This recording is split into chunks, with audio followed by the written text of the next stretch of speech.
YouTube. How are you guys? It's Amy with Bargain Mama, and today is Friday. Oh, I guess my car doesn't tell me. Friday the 13th. Great. So I just wanted to give you guys a little update on 1 week of being in the San Andreas area. No earthquakes. Drum roll for that, because I am super excited about that. So I'm still working, obviously, because I'll be working here until January. I am going home for 3 days next month in November my grandbaby is not born yet, but he will be born by then. So I'm going to go home for a couple days and see him. I'm super excited. She went to the doctor yesterday and they said she is 1 centimeter dilated. I feel like when I was pregnant, they really said that just to give me just to kind of make me feel better about it. I mean, as most of us know who have had children, you can be one for weeks, you can be one for 5 minutes. So, but anyways, so my little town here, I did find out, so I was off yesterday, which was Thursday. So on Wednesday, I was talking to some people about, at work about small towns, and they told me that there are 2 serial killers from this area. And I was like, excuse me? What did you just say? And they said, yeah, there's 2. And I was like, where could I go walking or hiking or something? Because I'm a chicken. And it's not that I think this area would, somebody would murder me. I just don't, I won't even go in my area if I don't know the area. I just don't want to be that person I'm not an explorer. Not by myself. I need somebody to be murdered with me, I don't need to be murdered alone and nobody knows where my body is, okay?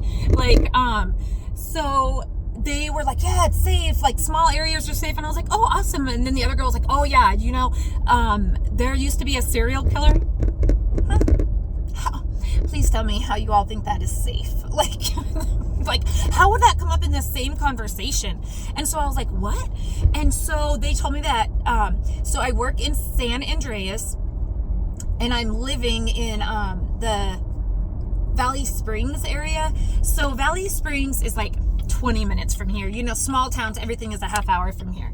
So one of the serial killers, they said, lived here in the San Andreas area, and they actually told me where the house is. And so I think I'm gonna go look this weekend, and they said people still rent it or own it and live in it, and I'm like, that I just don't.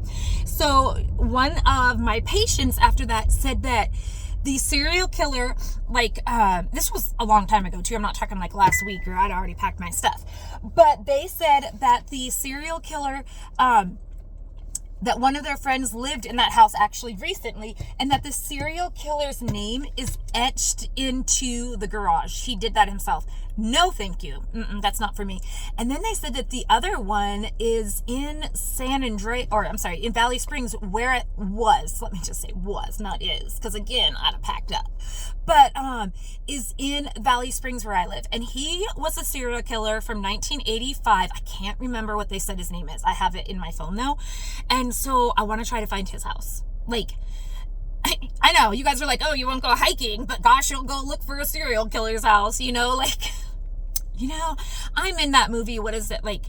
It's not Scared. I don't watch a lot of movies, but Scream, where they're like, oh, I think the killer went in here. Let's go look. And it shows kind of the dumber people, not so smart people in movies. Why do you chase the person that's going to kill you? That's me. That is me. So that is my plan for this weekend. Today is Friday, like I said, the 13th. I don't know if I told you all, but many of you know that I was in a car accident at the beginning of January, in my husband's car. And his car was totaled. Still not talking about it very much, and that was right before I was supposed to leave to Upper Lake, California. You all, right before last week, before I was supposed to leave and come here to San Andreas, my son was in a car accident in my car. I mean, honestly, I am one of those people that don't take signs, obviously. So he was rear-ended. Thank God he was paying attention, and the car in front of him had stopped. Phoenix's bumper-to-bumper traffic. Well, it was about a kid his age that was behind him. Unfortunately, that rear-ended him and hit him pretty good. So the other insured had USAA. You all, from this one experience I've had with USAA, there is no way in a million years that I would ever have them. I don't care if they were the cheapest by far. I would never go through them. I'm not kidding. So my son was in a car accident 2 weeks ago, Tuesday, I believe. We literally just gotten a hold of an adjuster this week. So 2 weeks, my son was hurt. My car, like I drug my muffler pretty much all the way up here to California.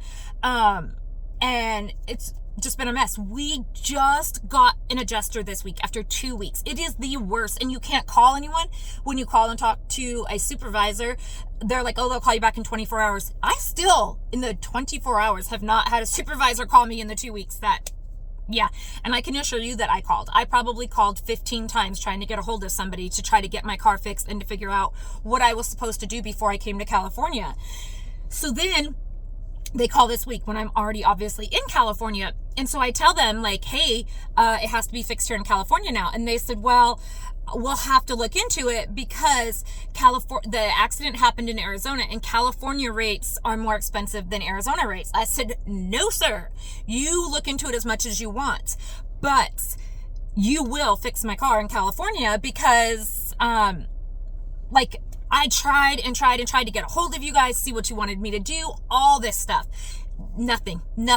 I said I could have even potentially like dropped it off, like gotten a rental car, driven up here, then when it's done, because it's going to take a while to fix, and then driven back because I'm going back in November. Nothing. And I said, so I would get what you were saying if I left the day after the accident and you had called me then. I said, but it's been 2 weeks since you guys called me, so you have no claim to say that it can't be fixed in California now. Like, you don't. Like, I will get an attorney. I will do what I have to do. But when it takes you 2 weeks to call back to even find out about fixing my car, no, it's not happening. So we went through this big thing. And so, of course, they said, okay, well, take it to this place, which is in Jackson, California. So I'm taking it there today, which is still 45 minutes out of the way. But again, it's a small town. So I'm going to go explore that town tonight since I have to drop my car off anyways. I love small towns. I do. The one thing I don't like about small towns is, you guys, the company that called that's going to fix my car said it may not be complete until January. I said, I'm sorry, it is October. And he said, yeah, but unfortunately due to like all the appointments we already have and this, it could be January. Okay.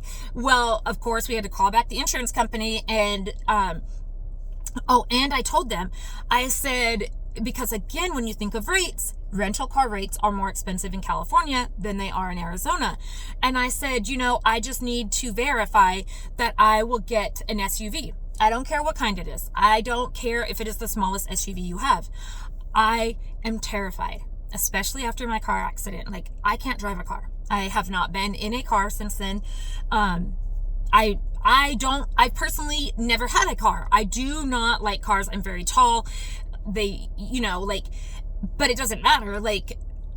So that was another issue that of course we had, is they said, well, it just depends because the rates are higher. I said, yet again, due to the fact that it's been 2 weeks and nobody has called us back to try to resolve this issue, it is not my fault that the rates will be higher.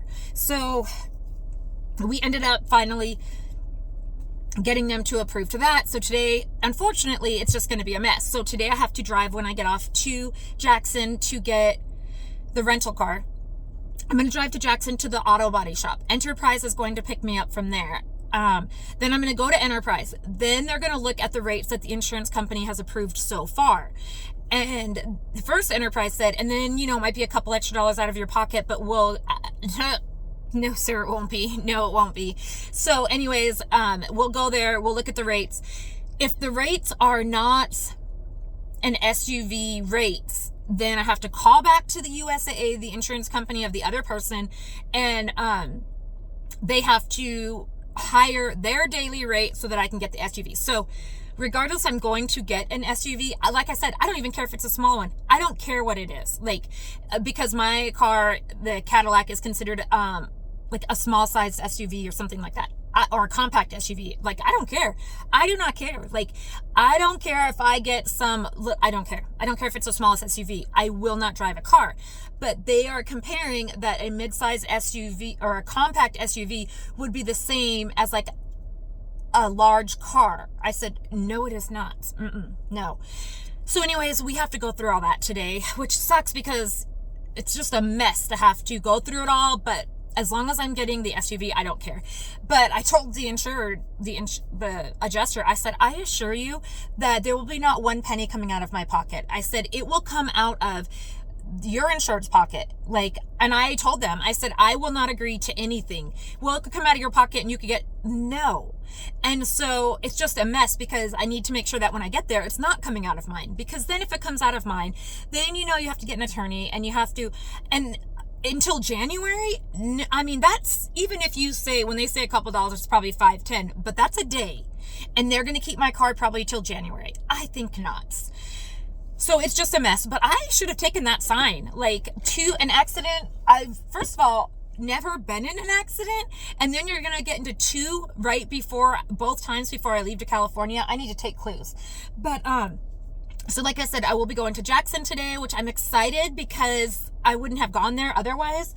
So I'm gonna go explore there. I'm gonna look at their Dollar Tree, their Dollar General. Just so you guys know, in this town that I'm in right now, Dollar General is where I do all of my grocery shopping at, because it is crazy to me. First of all, I've never had a Dollar General Markets anywhere near me. I've never been in one. You guys, like, they have fruits, vegetables, like, their freezer section is huge. I'm like, what? Yeah, like, it's crazy.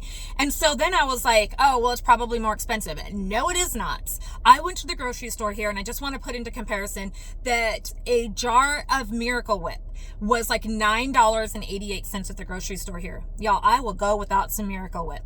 When I went to the Dollar General, it was still almost $5. But the Dollar General and this grocery store, it's called a Hy-Vee, are across the street from each other. That is a $5 difference between Dollar General, who is cheaper, and them, like, in the grocery store. Like, so my ice drinks are $1 at Dollar General plus like a 5-cent CRV fee, which we don't have in Arizona, but so $1. So it's $1.05 after tax. You guys, I paid $1.80 at the Hy-Vee, the grocery store across the street. I mean, the prices are insane difference. Like, so I told my husband, I will be doing all my grocery shopping at Dollar General. And he's like, don't you want like fresh food and stuff? I said, they have fresh food. I've never seen it, you guys. Like, so if you have a Dollar General marketplace near you, you have to tell me. Like I said, we don't have any. I've never seen one in Tucson where I've lived, and there's a million of them. You guys, that was amazing. Like, I mean, and it was good because it has like one person kind of things. Like, you could buy a big bag of potatoes for like $3.50, but I'm not going to eat a bag of potatoes. Or you could buy like one potato, a huge potato, for $1. And I was like, that's actually, to me, a pretty good deal. It was a big potato. I could like bake it and have that for dinner one night for like $1 plus like some sour cream and butter. Like, those Dollar General markets are the way to go. Like, it is on point for pricing. So again, I'm just going to explore that town this weekend. Tomorrow, Saturday, is like a flea market in Valley Springs. And so I'm going to go look at that. I think they said, they will be opening at 8 o'clock. So I'm going to go look at that. And then I have to do laundry. And I can't tell you the last time I've had to use a laundromat. And especially in a town I don't know things. So I was looking up things about laundromats. And I really wanted, like, would they kind of do it for you since it's just me? But those ones are kind of far out of town. And there is a laundromat in the town I live in. But then I looked at the reviews and it was like, only ever one washer working, only this. So I'm going to go look at that tomorrow also, because I need to do about 2 loads of laundry. And I would rather drive to a different town and explore that town before I wait for each load of laundry to be done and switch them, especially if somebody's there doing the laundry. So anyways, that's my plan, to do laundry at a laundromat, which I haven't done in forever. So I need to do laundry. I need to go to the flea market, and that's a need to. And then I need to go to Jackson tonight to get my car fixed. So that is my plan for this weekend. I have a couple more hauls to do for you guys. I have a couple DIYs that I want to do, but I have to pick up the little bit of stuff I need for this weekend, and they're all Grinch DIYs because, again, I am doing a Grinch corner in the place I'm staying at, and I'm super excited. I almost have everything I need, and so I can start like putting it together. So anyways, guys, I hope that you're having an amazing Friday the 13th, so that kind of sucks, but I hope you guys have a great day, and I'll talk to you later. Bye, guys.